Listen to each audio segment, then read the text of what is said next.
Hello everyone, welcome to SS Science. In the previous video हम लोगों ने discuss किया था important terms that are used in genetics. आज के इस वीडियो में हम लोग देखेंगे मेंडल्स लॉज ऑफ इनहेरिटेंस, और इसमें हम लोग मेनली 3 लॉज के बारे में जानेंगे। The first one is law of dominance, the second one is law of segregation, जिसको हम लोग law of purity of gametes भी बोलते हैं, and the third one is law of independent assortment. तो हम लोग देखते हैं सबसे पहला law, that is law of dominance. अब इस लॉ का स्टेटमेंट को पढ़ने से पहले हम लोग पहले इसको समझ लेते हैं, तब हम लोग एक बार स्टेटमेंट को देखेंगे। सपोज एक पेयर ऑफ एलील है जो कि हेट्रोजाइगस कंडीशन में मौजूद है, like this, capital T and small T. अब इसमें से ये कैपिटल टी एक अलग ट्रेट को रेगुलेट करता है, कंट्रोल करता है, जबकि स्मॉल टी एक दूसरा ट्रेट को कंट्रोल करता है। दो अलग अलग ट्रेट को कंट्रोल तो करता है, बट वो जो ट्रेट है, कॉन्ट्रास्टिंग ट्रेट जो है, वो किसी कैरेक्टर का है। जैसे हम लोग बात किए थे, हाइट एक कैरेक्टर है, लेकिन इसका एक्सप्रेशन जो है वो दो अलग अलग हो सकता है, टॉल हो सकता है या शॉर्ट हो सकता है। तो ये जो टॉलनेस और शॉर्टनेस है, ये कहलाएगा ट्रेट किस कैरेक्टर का? हाइट कैरेक्टर का। तो ये जो कैपिटल टी और स्मॉल टी, जब दो एलील्स हेट्रोजाइगस कंडीशन में हो, तो जो एलील अपना ट्रेट को एक्सप्रेस कर देता है। अब जैसे हाइट को कंट्रोल करने वाला जो जीन है, उसको हम लोग टी से रिप्रेजेंट कर रहे हैं। अब ये जो टी है वो कैपिटल होगा या स्मॉल होगा? अगर कैपिटल टी है तो वो ट्रेट जो एक्सप्रेस करेगा वो टॉल होगा, और टी जो है वो ये इस यानी शॉर्टनेस वाला जो ट्रेट है उसको एक्सप्रेस करेगा। अब जो भी ट्रेट इस हेट्रोजाइगस कंडीशन में, जो भी ट्रेट एक्सप्रेस हो जा रहा है, यानी कैपिटल टी या स्मॉल टी में से जो एलील अपना ट्रेट को एक्सप्रेस कर दे रहा है, उसको हम लोग बोलेंगे डोमिनेंट एलील है। और जो एक्सप्रेस नहीं कर पा रहा है उसको हम लोग बोलेंगे रिसेसिव एलील। या लॉ के हिसाब से अगर हम दूसरे तरीके से समझने का कोशिश करें तो डोमिनेंट एलील उसको बोलते हैं वैसा एलील जो अपना ट्रेट को एक्सप्रेस कर देता है, ट्रेट को एक्सप्रेस कर पा रहा है, जबकि रिसेसिव एलील वैसा एलील को बोलेंगे जो सप्रेस हो जा रहा है या अपना ट्रेट को वो एक्सप्रेस नहीं कर पा रहा है, that is allele is unexpressed. या हम मास्क कह सकते हैं कि वो उसको डोमिनेंट वाला जो है वो रेसेसिव को मास्क कर दे रहा है। तो कैपिटल टी और स्मॉल टी में से ये कैपिटल टी जो था वो स्मॉल टी को मास्क कर दे रहा है, इसको एक्सप्रेस नहीं करने दे रहा है और खुद एक्सप्रेस हो जा रहा है। तो हम कहेंगे कैपिटल टी डोमिनेंट है, ये डोमिनेट कर रहा है। किसको डोमिनेट कर रहा है? स्मॉल टी को डोमिनेट कर रहा है, और स्मॉल टी डोमिनेट हो जा रहा है, अपने आप को एक्सप्रेस नहीं कर पा रहा है जब वो कैपिटल टी के साथ है। तो स्मॉल टी कहलाएगा रिसेसिव एलील। और जो रिसेसिव एलील होगा वो डोमिनेंट के प्रेजेंस में कभी भी एक्सप्रेस नहीं हो पाएगा। यानी कि जो ट्रेट को ये रिसेसिव एलील कंट्रोल कर रहा था, कौन सा ट्रेट को कंट्रोल कर रहा था? शॉर्टनेस को या शॉर्ट। तो ये शॉर्ट प्लांट नहीं होगा, कैसा प्लांट होगा? टॉल प्लांट होगा, क्योंकि डोमिनेंट यानी कैपिटल टी जो है वो एक्सप्रेस हो रहा है। अब इसका स्टेटमेंट हम लोग एक बार पढ़ते हैं, फिर एक क्रॉस करके समझेंगे। तो स्टेटमेंट क्या बोलता है कि व्हेन टू कॉन्ट्रास्टिंग एलील्स मतलब heterozygous condition of a character, एक सिंगल कैरेक्टर का, are present together in an organism, only the dominant allele expresses itself while the recessive allele remains unexpressed. तो जब इस तरीके का कंडीशन रहा, जैसे राउंड एंड रिंकल्ड, तो इसमें इस वाले में ये जो कैपिटल आर है ये एक्सप्रेस हो जा रहा है, यानी कि सीड हमको कैसा देखने को मिलेगा? राउंड देखने को मिलेगा। रिंकल्ड सीड हमको देखने को नहीं मिलेगा, यानी स्मॉल आर एक्सप्रेस नहीं कर पा रहा है। तो लॉ ऑफ डोमिनेंस कहता है कि जो एलील डोमिनेंट होगा, यानी कैपिटल आर को हम डोमिनेंट कह रहे हैं, तो ये अपने आप को एक्सप्रेस कर पा रहा है, जबकि स्मॉल आर मेरा रिसेसिव है, तो ये जो है वो दब जा रहा है, ये एक्सप्रेस नहीं कर पा रहा है, अनएक्सप्रेस रह रहा है। तो ये लॉ कहता है कि जो डोमिनेंट एलील होगा वो एक्सप्रेस होगा, वो अपना ट्रेट शो करेगा, और जो रिसेसिव होगा वो अपना ट्रेट शो नहीं कर पाएगा। अब स्टेटमेंट देखने के बाद हम लोग इस लॉ को एक सिंपल क्रॉस के द्वारा समझने का कोशिश करते हैं। सपोज एक मोनोहाइब्रिड हम लोग क्रॉस कर रहे हैं between tall plants and short plants. तो ये पेरेंट जनरेशन है। क्रॉस हम लोग आगे सीखेंगे कि कैसे क्रॉस किया जाता है, बस अभी एक रफ आइडिया ले लेते हैं कि लॉ ऑफ डोमिनेंस में कैसे कैपिटल टी जो है वो एक्सप्रेस होता है। अब इसका जब हम लोग गैमेट बनाएंगे तो लॉ ऑफ सेग्रीगेशन में देखेंगे कि एलील्स जो है वो गैमेट फॉर्मेशन के दौरान सेग्रीगेशन वर्ड का मतलब क्या होता है? जब दूसरा लॉ हम लोग पढ़ेंगे उसमें हम लोग वर्ड यूज करेंगे सेग्रीगेशन, और ये सेग्रीगेशन का मतलब होता है सेपरेट होना, अलग होना, आइसोलेट होना। तो ये जो हमको कैपिटल टी दिख रहा है और यहाँ स्मॉल टी दिख रहा है, ये पेयर ऑफ एलील्स ये कैसा होगा? ये कुछ इस तरीके से क्रोमोसोम्स में इस पोजीशन पे, जैसे यहाँ पे कैपिटल टी है तो यहाँ भी कैपिटल टी है। जब इसका गैमेट बना, ये 2n कंडीशन है, यानी कि डिप्लॉयड कंडीशन है। जब मियोसिस होगा, मियोसिस कब होता है? गैमेट बनने के दौरान, गैमेटोजेनेसिस के दौरान। तो जब मियोसिस होता है उस वक्त मेरे पास सपोज ये दो गैमेट बना, तो इसमें एक में टी आएगा, कैपिटल टी यहाँ से ये वाला, और दूसरे में ये वाला कैपिटल टी। तो इस तरीके से हम लोग गैमेट बनाएंगे, इसको हम लोग डिटेल में लॉ ऑफ सेग्रीगेशन में देखेंगे। बट अभी के लिए यहाँ पे गैमेट बना capital T and capital T, same type का गैमेट बन रहा है। यहाँ पे इससे क्या गैमेट बनेगा? Small T and small T. हम लोग इसका एक प्यूनेट स्क्वायर बना के क्रॉस देख लेते हैं। सपोज ये मेल और ये फीमेल, तो फीमेल साइड कैपिटल टी रहने देते हैं, मेल साइड स्मॉल टी। अब ये जब हम क्रॉस करेंगे इसको, तो ये कैपिटल टी स्मॉल टी मिलके बनेगा कैपिटल टी स्मॉल टी, फिर this capital T and small T मिलके बनेगा कैपिटल टी स्मॉल टी, फिर ये कैपिटल टी और ये वाला स्मॉल टी मिलके बनेगा capital T and small T, and again this capital T and this small T would combine to form capital T and small T.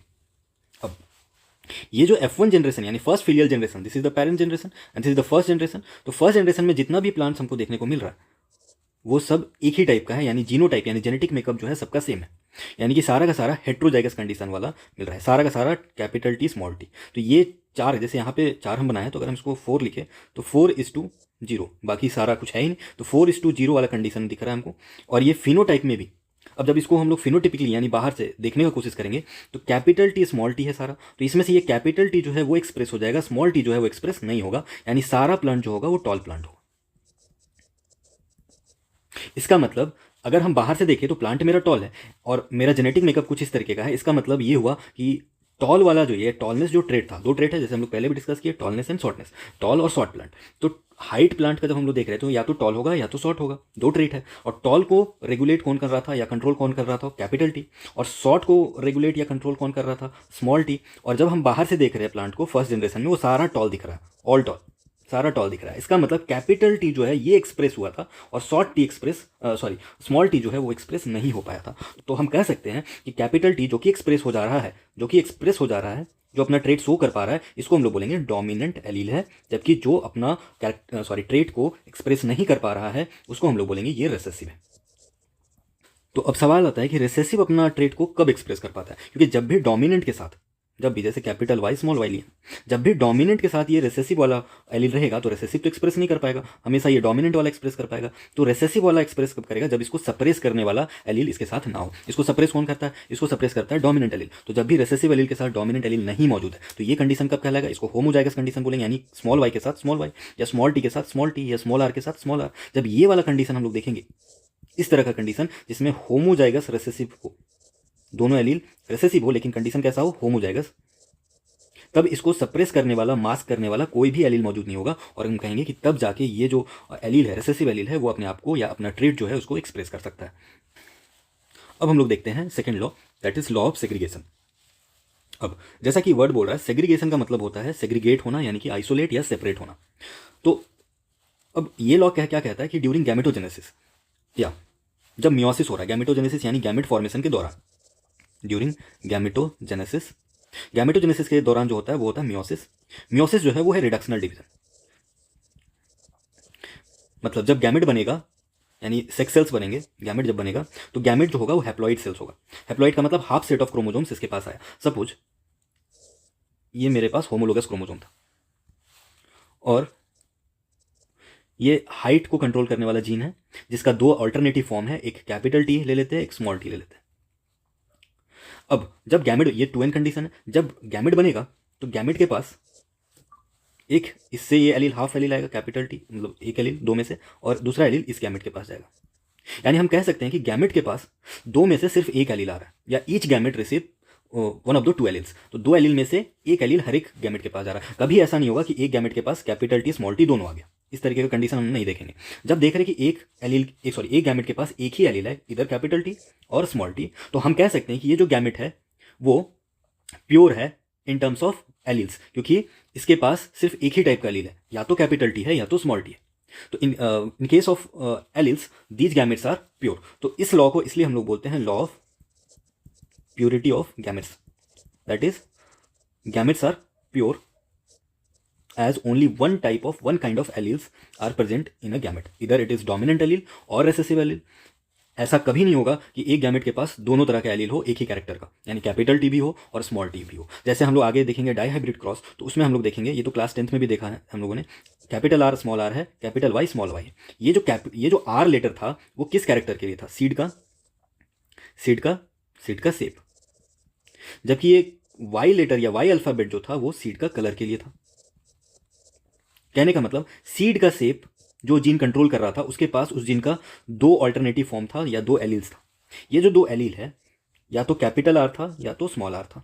ये capital are यानी कि ये कैरेक्टर है, सीड शेप एक कैरेक्टर है, और इस कैरेक्टर का दो कॉन्ट्रास्टिंग ट्रेट हो सकता है, या तो राउंड जिसको कंट्रोल करने वाला एलील जो है वो कैपिटल आर है, या तो सीड मेरा रिंकल्ड होगा और इसको कंट्रोल करने वाला, इस ट्रेट को कंट्रोल करने वाला जो एलील था वो स्मॉल आर था।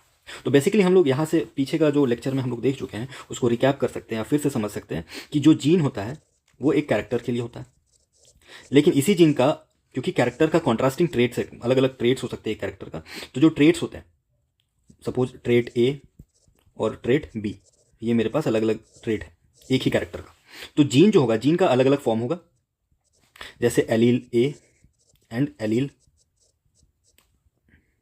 इसी का स्मॉल लेटर ए इस्तेमाल करते हैं। ये एलील ए सपोज ट्रेट ए को कंट्रोल कर रहा है और ये स्मॉल ए वाला जो है वो ट्रेट बी को कंट्रोल कर रहा है। मतलब एलील का काम है ट्रेट को कंट्रोल करना, ट्रेट को जैसा एलील होगा उस तरीके का ट्रेट जो है एक्सप्रेस होगा। अब जब हम लोग ये डाई हाइब्रिड कंडीशन लिए हुए थे तो हम लोग देख रहे थे कि सपोज इसका भी एक हम लोग डायग्राम से समझ लेते हैं, क्रोमोसोम्स बना के।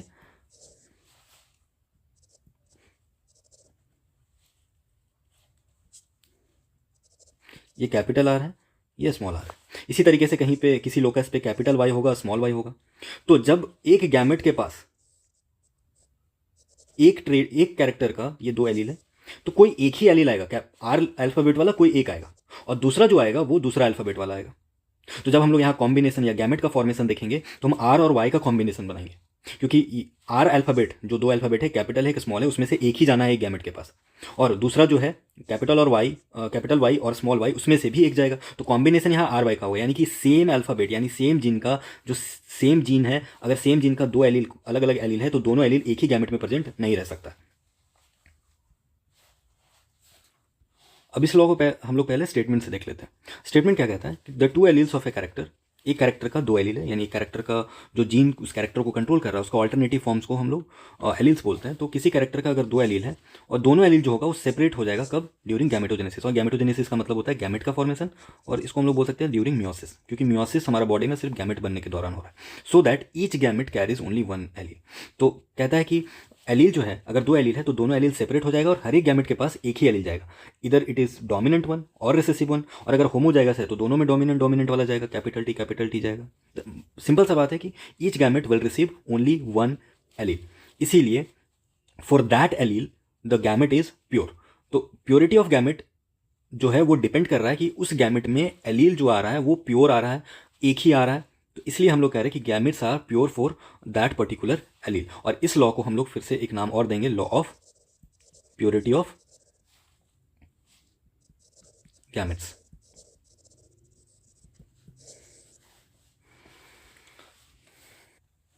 अब हम लोग थर्ड लॉ देखेंगे। The third law is law of independent assortment.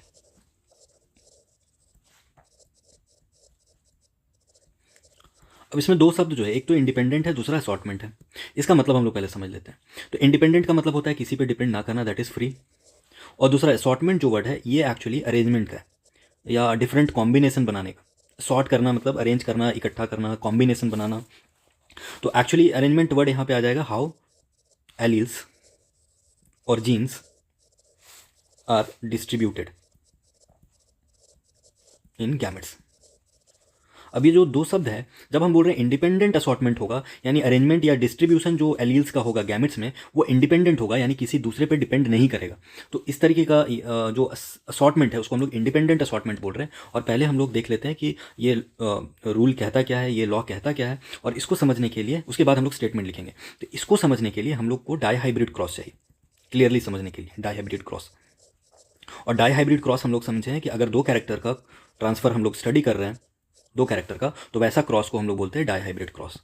तो सपोज एक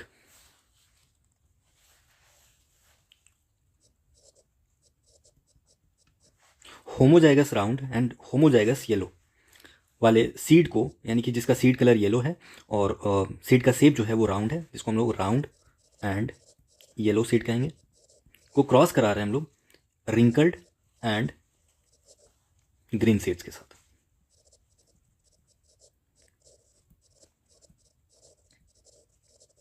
अब ये जो क्रॉस होगा, क्रॉस करने के लिए हमको चाहिए गैमेट्स। अब गैमेट का फॉर्मेशन कैसे होता है पहले हम लोग देख लेते हैं, क्योंकि हम लोग इरिगेशन में कि जो एलील्स होता है वो ड्यूरिंग मियोसिस या गैमेटोजेनेसिस सेग्रीगेट हो जाता है, सेपरेट हो जाता है, और each gamete receives only one allele for that particular character. जैसे अगर राउंड सीड शेप के लिए अगर आर वर्ड इस्तेमाल कर रहे हैं हम लोग, तो ये जो दो एलील है एक ही जीन का, दो एलील जो है ये एक गैमेट में एक ही जाएगा, दूसरा नहीं आ सकता या कभी भी पेयर में नहीं आएगा। दूसरा जो आएगा वो ये येलो कलर का सीड जो है उसका एक आएगा। तो इसमें जब हम लोग गैमेट का फॉर्मेशन देखेंगे तो देखेंगे कि ये राउंड या कैपिटल आर इस कैपिटल वाई के साथ एक कॉम्बिनेशन बनाएगा, फिर से ये कैपिटल आर इस कैपिटल वाई के साथ एक कॉम्बिनेशन बना सकता है, उसी तरीके से ये आर इस कैपिटल वाई के साथ आर वाई, और अगेन ये वाला आर इस वाई के साथ इस तरीके का कुछ कॉम्बिनेशन बनाएगा। मतलब चार जो गैमेट इसमें बन रहा है वो चार का चार गैमेट जो है वो R Y capital Y type का बन रहा है। तो इसमें तो हम लोग ये हमारा पेरेंट जनरेशन था, ये हमारा पेरेंट जनरेशन था, और इसका गैमेट का फॉर्मेशन हम लोग देखें, गैमेट का फॉर्मेशन। अभी हम लोग रूल भी देखेंगे गैमेट का फॉर्मेशन हेटेरोजाइगस कंडीशन में हम लोग कैसे करते हैं। अभी हम लोग सिर्फ लॉ ऑफ इंडिपेंडेंट असॉर्टमेंट को समझने की कोशिश कर रहे हैं, उसके लिए हम लोग डाइहाइब्रिड क्रॉस का इस्तेमाल किए। अब इस वाले में अगर हम गैमेट का फॉर्मेशन करें तो ये स्मॉल आर पहला से स्टार्ट करते हैं, इस कैपिटल वाई के साथ एक कॉम्बिनेशन बनाएगा तो आर वाई, फिर again this R would combine with this small Y तो फिर से आर वाई, और फिर से ये इसके साथ ये इसके साथ, तो दो और स्मॉल आर स्मॉल वाई वाला कॉम्बिनेशन या गैमेट्स बनेगा कुछ इस तरीके से। जब हम लोग एक प्यूनेट स्क्वायर ड्रॉ करते हैं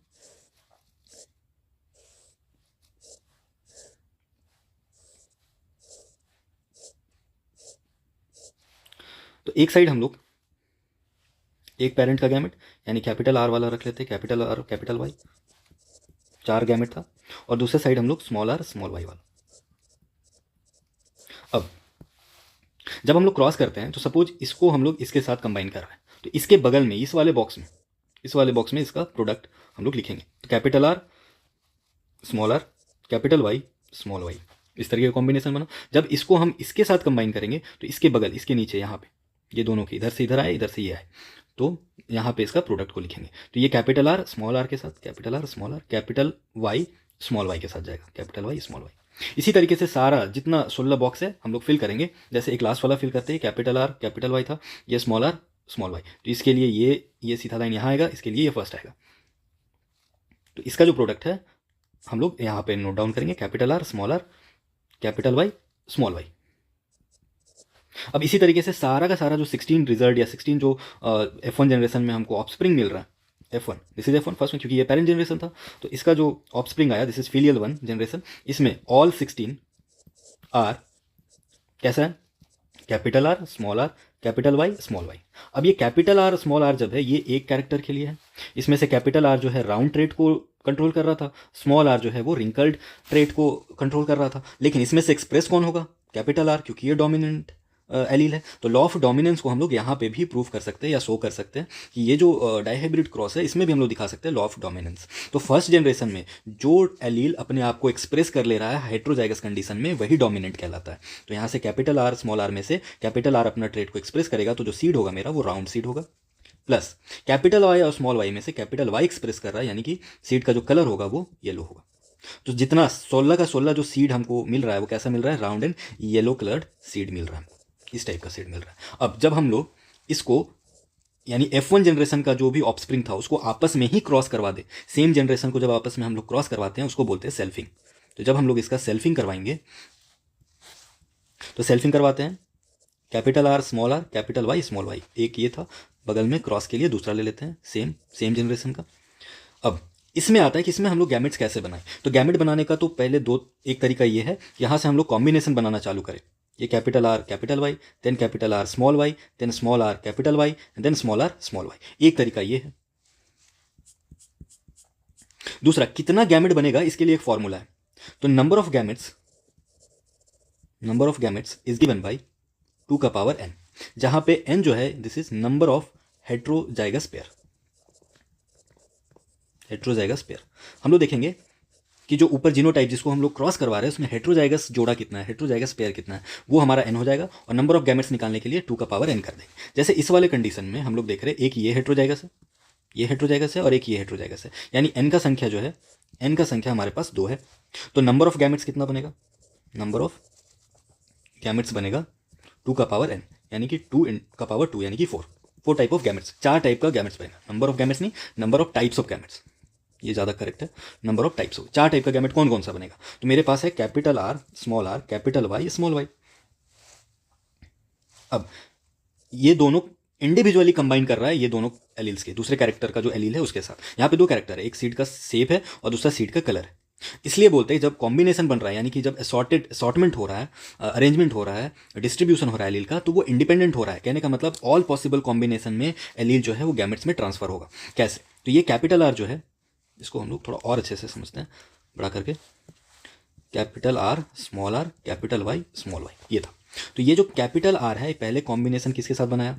कैपिटल वाई के साथ। तो ये एक गैमेट है। देखिए इस गैमेट में राउंड, यानी राउंड कलर का, राउंड शेप का जो कैरेक्टर था, सीड का जो शेप, राउंड ट्रेड जो था, उसमें से सिर्फ कैपिटल आर आया, जबकि सीड कलर वाले में से सिर्फ कैपिटल वाई आया है। यानी कि गैमेट जो है वो पर्टिकुलर कैरेक्टर के लिए, पर्टिकुलर एलील के लिए प्योर है अभी भी। यानी कि सिर्फ कैपिटल आर ही दिख रहा है, कोई दूसरा आर तो दिख ना रहा है, यानी कि स्मॉल आर तो दिख नहीं रहा है। इसमें भी वाई वाला सिर्फ कैपिटल वाई ही दिख रहा है, दूसरा कुछ नहीं दिख रहा है। मतलब अभी भी गैमेट जो है वो पर्टिकुलर एलील के लिए, पर्टिकुलर जीन के लिए, पर्टिकुलर कैरेक्टर या ट्रेट के लिए प्योर है। तो इसको हम लोग law of purity of gametes भी बोलते हैं, यानी लॉ ऑफ सेग्रीगेशन को। हम लोग यहाँ पे देख रहे हैं कि इंडिपेंडेंट असॉर्टमेंट कैसे हो रहा है, यानी कि जो अरेंजमेंट हो रहा है, यानी कि डिस्ट्रीब्यूशन जो हो रहा है, एलील जो डिस्ट्रीब्यूट हो रहा है गैमेट में, वो किसी दूसरे कैरेक्टर के एलील्स पे डिपेंड नहीं कर रहा है। तो जैसे ऐसा नहीं है कि यहाँ पे कैपिटल वाई रहेगा तो स्मॉल वाई के साथ कॉम्बिनेशन नहीं बना सकता है, या कैपिटल वाई है तो स्मॉल वाई है तो कैपिटल के साथ कॉम्बिनेशन नहीं बना सकता है। जितना पॉसिबल कॉम्बिनेशन है उतना कॉम्बिनेशन को यहाँ पे बनाया जा सकता है। तो पहला हम लोग बनाए कैपिटल आर कैपिटल वाई, दूसरा जो बनेगा वो कैपिटल आर स्मॉल वाई, तीसरा ये अभी स्मॉल आर के साथ स्टार्ट करते हैं, small R capital Y, and the fourth one is small R small Y. ये 4 टाइप का हमको गैमेट देखने को मिला। अब सिमिलरली इस वाले में भी हमको 4 टाइप का गैमेट मिलेगा, क्योंकि सेम था, दोनों सेम ही जनरेशन का, F1 जनरेशन। अब इसमें जब हम लोग बॉक्स या प्यूनेट स्क्वायर ड्रॉ करते हैं,